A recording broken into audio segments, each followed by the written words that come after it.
L'optimisation de la rémunération du dirigeant de société ne constitue pas une matière en elle-même, mais son essence découle de la rencontre de multiples matières.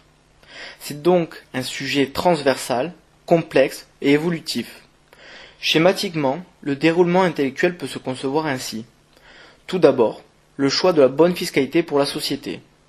De celle-ci va découler le statut social et fiscal du dirigeant de société.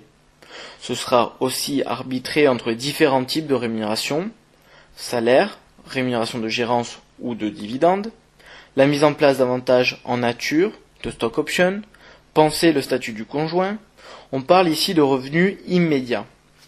C'est ensuite sécuriser le dirigeant, c'est-à-dire travailler sa prévoyance et le mettre à l'abri d'un aléa malencontreux.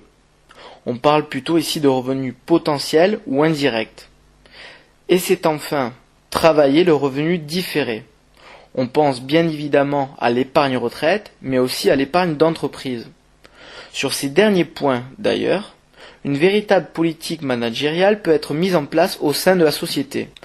Accompagné de votre expert comptable, nous allons penser cette approche patrimoniale et managériale.